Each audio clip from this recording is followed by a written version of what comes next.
Now, if you've always wanted to know what goes through the minds of an elite athlete, then you don't want to miss the show. Come and support us by subscribing to our channel and turn on the notification button as well. So get yourselves ready as we find out the psychology behind sports with ISM's Philip Lew right here on the RSS with HD.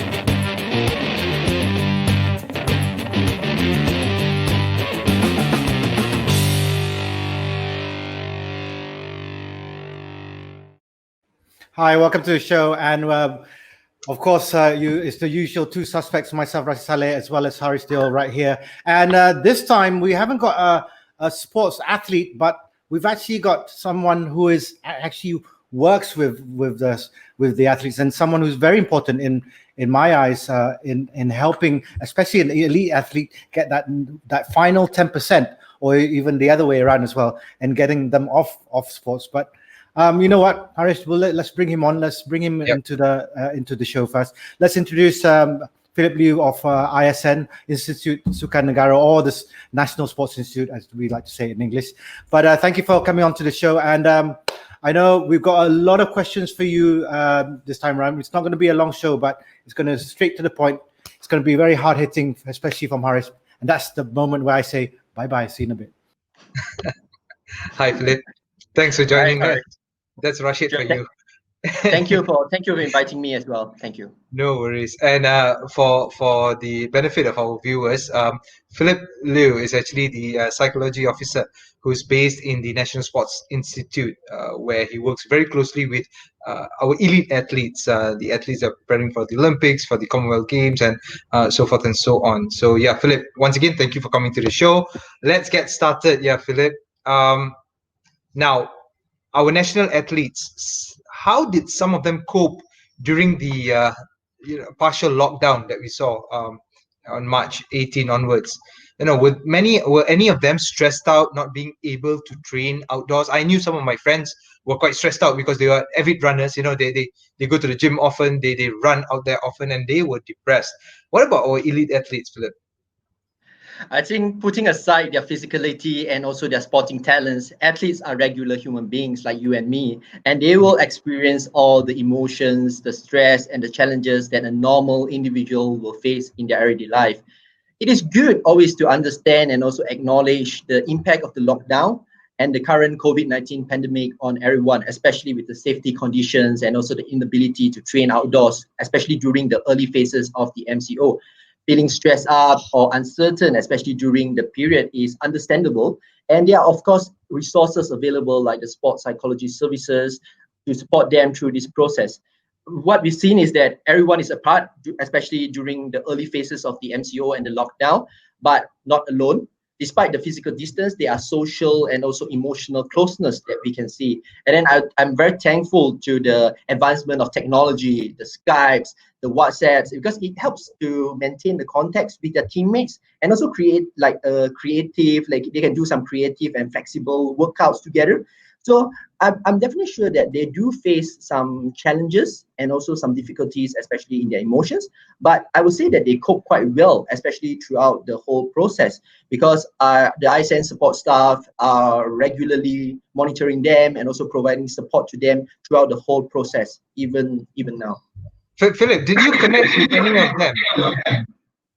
Yes, like for instance, most of the teams technically connect even on a daily basis. And then like for some teams, like let's take lawn bowls as an example, we do have like psychology sessions, and even they have like strength and conditioning session every day. Like for psychology, it's like once a week, so that we will catch up with them and we'll see how they are doing, and then we'll see that is there anything that we can help them and support them, especially through these very challenging and uncertain moments. Without naming any particular athlete, now what were the grousers that we heard or that you heard during the MCO? Were there any issues, or were there any grousers that these athletes confided in you? But we don't want to know the athletes. We don't know what sports they are from.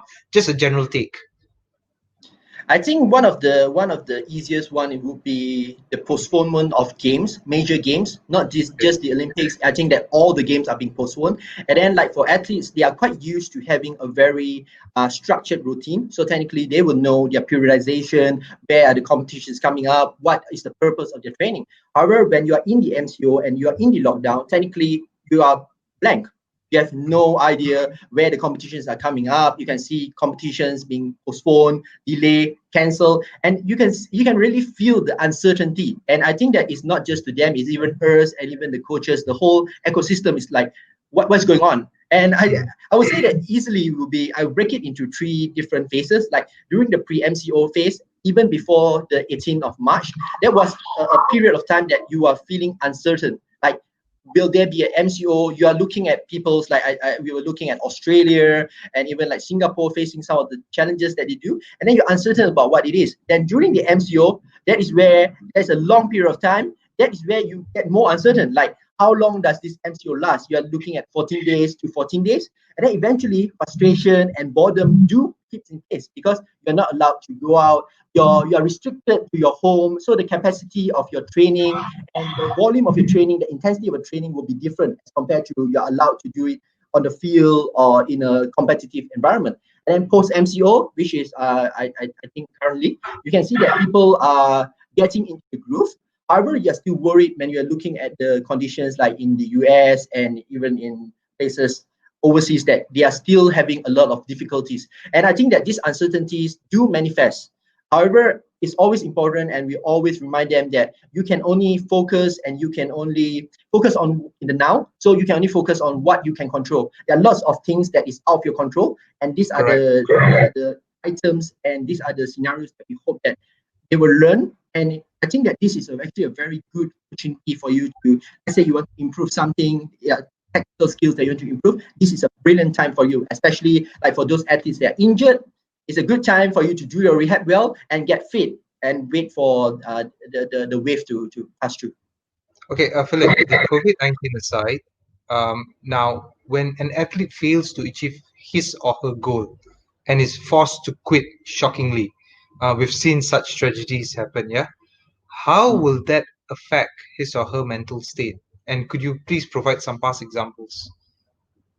Okay, I think that is always being a very good example. Like I think a while back, I think like a few weeks back, I think Andrew Schuler, the German World Cup winner, he technically retired at the age of 29.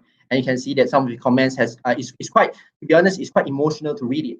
I would say that athletes train extensively for years and also consuming the majority of their young lives. They start at a very young age and they made a lot of sacrifice in order to pursue their dreams of glory. For many athletes, retirement is always a concept that they do not wish to think in great detail. However, when they manage to achieve their goals, some of them like after the Olympics or fail to reach a pinnacle in their sports that they hope for, careers will eventually come to a close, whether it is through age or injury, exhaustion, or any other reasons. So for those that have dedicated their life to sports, what happens when your time comes to an end? If you're not an athlete, then who are you?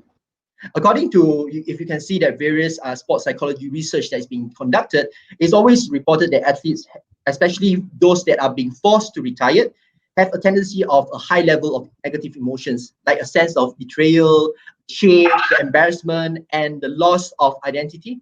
Like being forced to quit is a major transition in life, like shifting away from your normal routine, like we mentioned earlier, and also dedicating your efforts to push yourself for competitions. You are no more training. And then this is almost like the choice is not in your hand. The choice is not yours. You might even feel more disappointed with yourself. Like you were supposed to train to make yourself stronger. However, your body and your performance seems to be letting you down.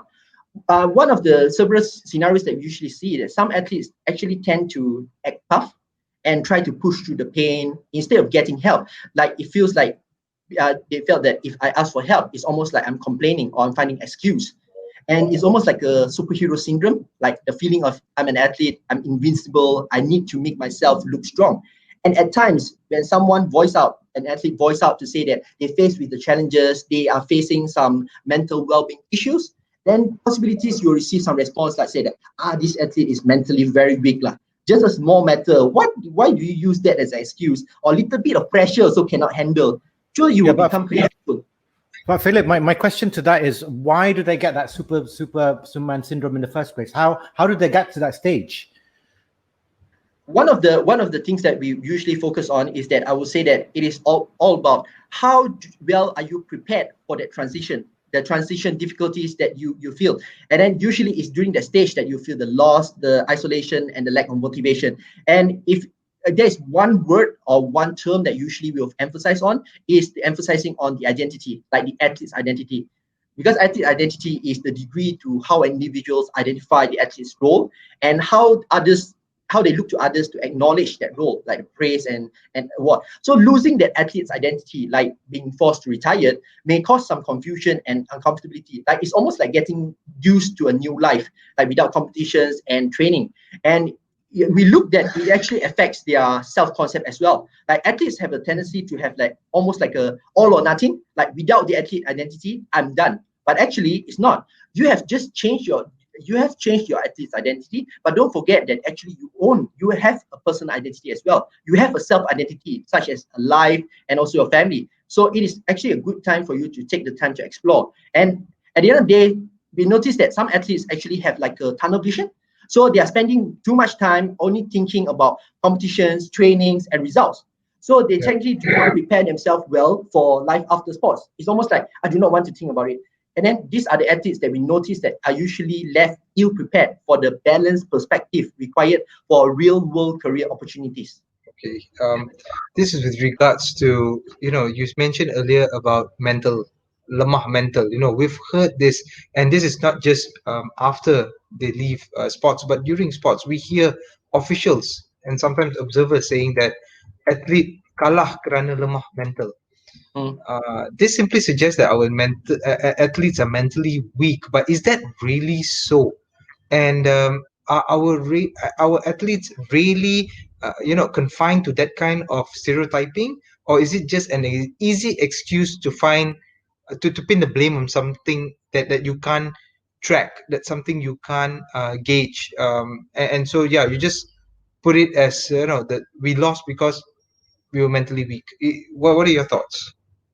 Okay, I always notice that this kind of headlines are always the main title of front page news in the sports segment, to be honest. But I would like to say that, in my opinion, there aren't two categories of people, like the mentally strong and the mentally weak. I would say that every human beings possess the mental strength to some degree, and we all have the ability, including athletes, to have a potential to become stronger. First and foremost, we need to understand our cute little brain here. Your mind is very capable of being overwhelmed by situations such as like the COVID-19 and also the lockdown that we are facing, including all the scenarios that you will face in sports, such as the feeling of anxiety, pressure when facing with the scenarios, especially on scenarios that you are not being able to control. The unknown factor actually will really affect our routines. And eventually you might become indecisive and also lots of changes to our planning. Either you become too overexcited or too overpressured by it. And at the time, usually your brain will freeze up and also your body do not know how to react to it. So usually we notice that sometimes the bigger the stage, the bigger the moment, the higher chances that some of the athletes might face with these kind of scenarios. So the phenomena actually happens when you are trying to project the past into the future. I've done this before. Can I do the same? Or what will happen next? And it's almost like a paralysis of analysis. You're analyzing too much until your brain becomes paralyzed. Your state of mind becomes so messy and chaotic until the simple action that could help you is not taken. So I would say that psychology, especially the mental well-being of it, is like a strength conditioning of the mind. So it's almost like sharpening a sword. The more you train for it, the stronger and sharper it becomes, and the more efficient it will be. So it's all about polishing your psychological skills and to sharpen your thoughts, and especially in the present moment. So instead of overemphasizing on mental weakness, I would prefer to focus on two things, which is psychological readiness and also the resilience. Like the key question I usually ask to the athletes is, how mentally prepared are you for that kind of scenarios and the games? Are you ready for the scenarios that will happen in the games? Are you psychologically ready to face the challenges that you might encounter? Or are you capable of managing the potential situation that you might face during the games? How well do you know yourself? How would you react under pressure? How would your body language look like? How would your thoughts be? And are you capable of managing the condition efficiently? These are the fundamental questions that athletes or any individuals can ponder, especially in the process of increasing the possibilities of. Philip, how do the athletes apply your comments that or to those questions that you just raised?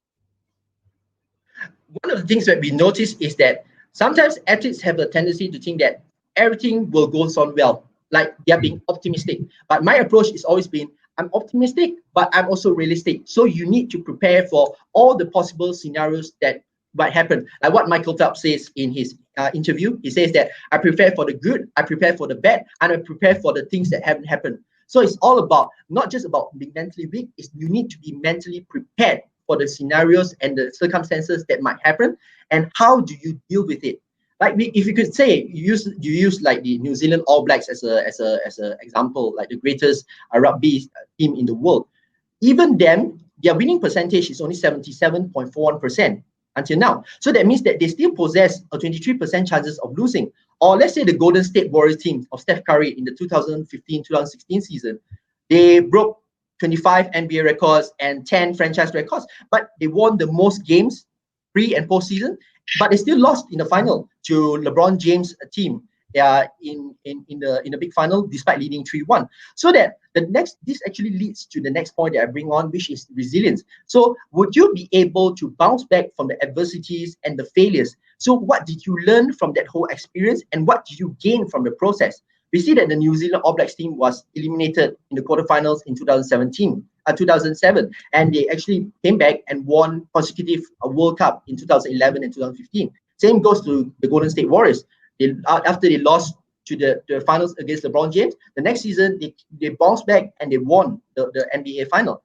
One quote that actually I quite like it's being said by Datuk Dr. Ramlan, when he was the CEO of ISN in the 2015 SEA Games. He used it, you either win or you learn. So during this kind of scenarios, actually, we love to cheer for the champions, the great achievement, especially in the Olympics, the gold medals, the glory of victory. However, we, including the athletes, need to understand that pain, the suffering, the frustration, and the heartbroken of a defeat is part and parcel of the game. It is a harsh reality that even athletes have to face it.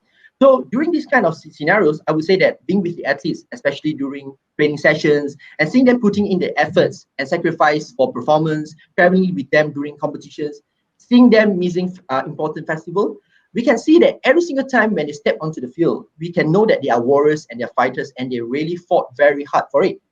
Of course, I'm not going to say that they are perfect, because I would say that every human being has flaws.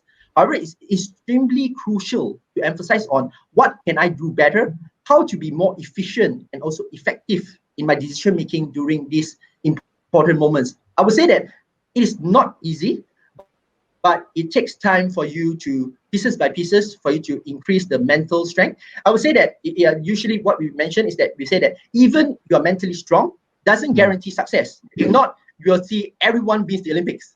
You do psychology, all of a sudden you're going to win the Olympics. However, being mentally strong and being mentally prepared actually increase your odds for success, or what Dave Bracefield usually say, the 1% margin, the marginal gains. That could be the key factor that could determine the outcome of games or change the whole scenarios. So being mentally strong or psychologically strong doesn't mean that you don't fail at all. It means that no matter how many times you fall, you fail, you will rise up, you'll persevere, and keep on trying to achieve a better result the next time.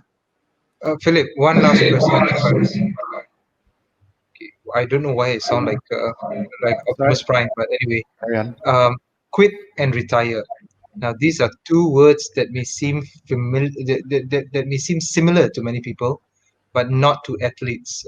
What is the significance of using the right word? We see headlines sometimes that say, "Oh, this athlete has quit." But we at 2213 we prefer the word retire. Well, what's the right word that will not affect the athlete emotionally? Because I know some athlete friends who come up to me and say that, we're not quitters. We didn't quit. Your thoughts? Yes, I agree with what you said, Harish. Because from the common description, it seems that both words, quit and also retire, do share some similar meanings, especially in the relation to termination. But retirement doesn't actually means quitting. It's more about moving away from your current state and onto another priority. Quitting, on the other hand, sounds like a decision infused with the shame of failure or the negative emotions. So usually we'll ask the question is that, when did retirement actually becomes another term for giving up or quitting? yes, sometimes we do need to let go of the dreams, your sporting dreams, and accepting the fact that some goals are not being able to achieve. But this is a very different scenario to just quitting. Sometimes the decision to retire is a better option than keep pushing through without any progress. So usually we'll say that retirement comes with a conscious state of knowing that the time has come to pursue something different. You have meaningful targets, acknowledging that your life priorities have shifted and changes as you have given it all and realize that there's more to life that you would like to explore. I would say that the understanding that retirement actually means that the choice is made by you and you have considered all the possible options available prior to making the decisions. As for the impact of using the right word, I would say that the significance of using the right word is always related to the impact and power of the words to your brain. If you look through a book, it's called Words Can Change Your Brain. It's acknowledged and it's been scientifically proven that every single word that you say and the words that you use has the power to influence the expression of genes that regulates your physical and emotional stress. So the perception of words actually play an important role too, such as afraid to lose or wanting to win. Both outcomes or both statements could be identical. However, how you perceive it and how do you work towards it, towards your target might be different. One could be more active, you go for the win. The others could be a more reactive. I'm waiting for the opponent to make mistakes. This is, I would think this. All right. So you know what? That's quite a comprehensive explanation of all the issues that we brought up today. But you know what?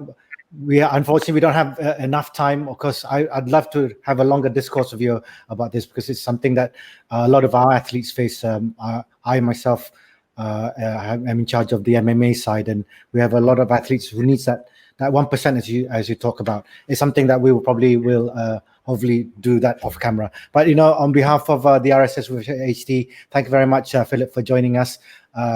Myself and Harish. Of course, we'd like to thank Amnig for being our apparel sponsors.